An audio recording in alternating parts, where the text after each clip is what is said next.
Enaknya punya online restonya bisa kita bawa tidur. Karena adanya di mana? Adanya di handphone. Nah, kalau kita punyanya resto, kita harus ngunjungin setiap hari dan itu harus sangat amat terpaku sama tempat.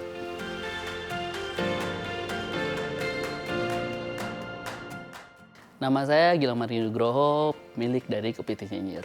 Di course ini saya akan cerita dan sharing gimana caranya buat bisnis kuliner online kekinian yang kayak sekarang banyak itu. Buat teman-teman yang memang tertarik punya bisnis kuliner online kekinian, menurut saya ada beberapa tahapan yang harus teman-teman lakuin. Pertama, saya akan jelasin gimana caranya step by step banget nih dari nol sampai dengan running. Apa aja sih harus disiapin, apa aja yang harus dipunya, apa aja yang harus dilakuin untuk ngebikin dapur online untuk masak. Yang kedua, gimana caranya kita memaksimalkan menu, lalu memilih menu yang tepat. Kenapa? Karena kalau kita bicara online delivery, kalau kita bicara jual produk di online, kata kunci menjadi raja. Jangan sampai teman-teman jadi susah ditemuin karena kata kuncinya nggak masuk di trending atau di traffic. Lalu yang ketiga, nah ini yang agak rumit. Aku akan share gimana caranya maintain SDM. Buat teman-teman yang punya bisnis sebelumnya atau punya pengalaman running bisnis pasti tahu urusan SDM tuh menjengkelkan, tapi kita punya tertantang juga gitu. Gimana caranya bisa punya SDM yang bisa diandelin, kuat dan bisa dipercaya. Hari ini kita akan bahas.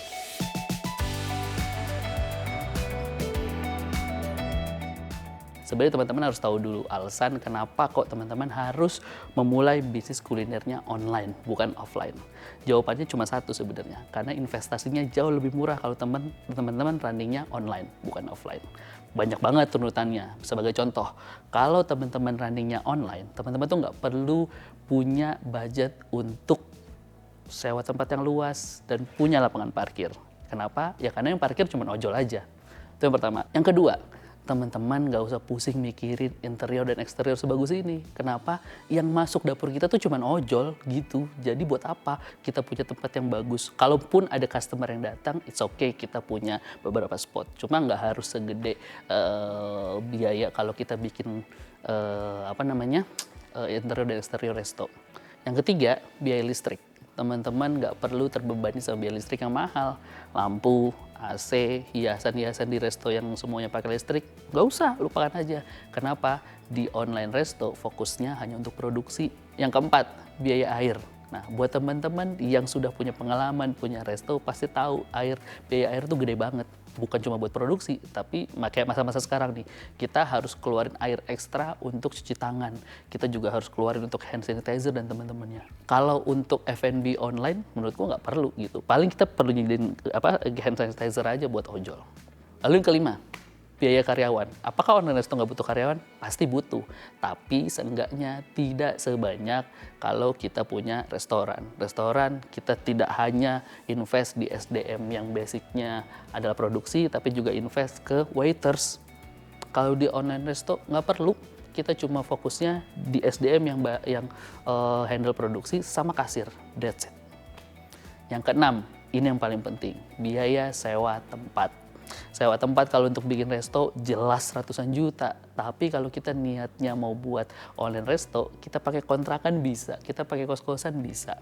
Dan yang paling penting karena ini online resto, semuanya tuh nggak ngacu ke tempat gitu. Semuanya tuh cuma ngacu ke titik lokasi usaha kita. Sebagai contoh, waktu Kepiting Nyinyir buka di Bintaro, itu kita kan sebelum buka kan kita pasti evaluasinya atau analisa kan 6 bulan ya sebelum itu ya. Begitu buka, karena kita udah woro-woro sebelumnya, begitu buka itu rame banget. Seminggu pertama itu rame banget. Nah, di hari keempat atau kelima itu, owner yang punya ruko itu datang. Cuk datang. Dia bilang, Mas Gilang, wah masih muda, bisnisnya keren banget.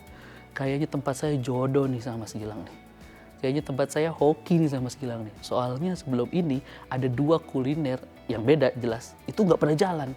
Tapi begitu ditempatin Mas Gilang, langsung rame banget ini pelanggannya. Hebat. Gitu dong. Kalau kayak gitu kan tahun depan bisa naik sewanya. Bayangin, baru buka 4 hari sudah diancam tahun depan naik. Bete nggak sih? Bete banget kan? Terus jawaban saya apa? Jawaban saya cuma bilang, Ibu, mohon maaf nih. Kepiting nyinyir itu bukan kayak resto-resto lain. Kalau resto lain memang kami terpaku sama tempat. Tapi kalau kepiting nyinyir, coba Ibu perhatiin, semua yang datang ke sini itu bukan pelanggan. Semua yang datang ke sini itu adalah ojol. Gitu. Jadi apa? Sebenarnya ojol itu datang ke sini bukan nyari tempatnya, tapi nyari titik GPS-nya. Jadi Bu, sebenarnya saya butuh tempat Ibu itu hanya untuk produksi aja. Andaikan kami harus pindah, saya cuma butuh waktu 3 hari untuk pindahin titik GPS, titik GoFood dan GrabFood. Habis itu, ojol juga pasti pindah. Dan terbukti. Akhirnya dinaikin dan kami nggak mau, kami pindah ke ruko yang lebih murah, lebih kecil. Kami coba butuh waktu seminggu untuk beres-beres dan pindahin titik lokasi itu, pindah semua. Tidak ada driver yang nyasar, tidak ada customer yang nyasar karena semua ngikutin titik GPS. Enaknya punya online restonya bisa kita bawa tidur. Karena adanya di mana? Adanya di handphone. Nah, kalau kita punyanya resto, kita harus ngunjungin setiap hari dan itu harus sangat amat terpaku sama tempat. Poin selanjutnya adalah up to date. Teman-teman tahu banget kan bahwa sekarang ini banyak banget menu-menu baru yang selalu hadir setiap hari gitu. Selalu ada menu-menu yang viral, selalu ada menu-menu baru yang mungkin kita suka ketinggalan padahal nggak buka sosmed cuma seminggu.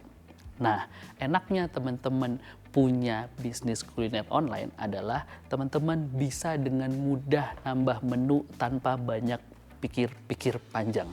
Kenapa? Karena kalau dalam restoran offline, nambah menu itu nambah masalah. Kenapa? Nggak cuma soal produksinya, tapi kita harus nyiapin alat masaknya karena pasti beda menu yang dimasak akan beda alat masaknya, sama kita juga harus nyiapin alat makannya. Jelas beda mangkok mie ayam sama mangkok spaghetti. Bayangin kalau kita mau nambah spaghetti juga nambahin fettuccine lagi dan segala macam, akan banyak tuh kita punya mangkok. Nah, kalau di online masalahnya hanya 2, di produksi dan di packaging. Packaging kan kita bisa beli dan banyak pilihannya dan murah. Kita nggak perlu cetak banyak dulu, kita bisa pakai stiker dan seterusnya. Jadi buat teman-teman yang mungkin begitu running pertama, runningnya nasi goreng. Ternyata 6 bulan atau 3 bulan nggak nunjukin angka yang bagus. Tiba-tiba laku atau trennya geser ke sushi, langsung aja dibuat sushi, nggak ada masalah. Jadi secara produk bisa up to date, secara produksi gampang adjust-nya, dan yang paling terakhir adalah secara ambience-nya juga kita bisa sesuaikan. Tematiknya kita bisa sesuaikan. Oh, lagi ngetrennya apa? Korea-Koreaan. Semuanya tinggal bikin desain, bikin postingan, bikin promo, bikin kemasan yang ada tematik Korea-Koreaannya. Kayak gitu menurutku lebih real time, lebih up to date, orang ngelihatnya lebih aktif restonya. Sekarang saya punya tantangan. Buat teman-teman yang tadi sudah simak video banyak hal tentang perbedaan, keunggulan, dan mana yang mungkin yang teman lakukan, apa teman-teman mau running di online atau di offline, kira-kira teman-teman akan tertarik yang mana? Coba share di kolom komentar, saya mau baca.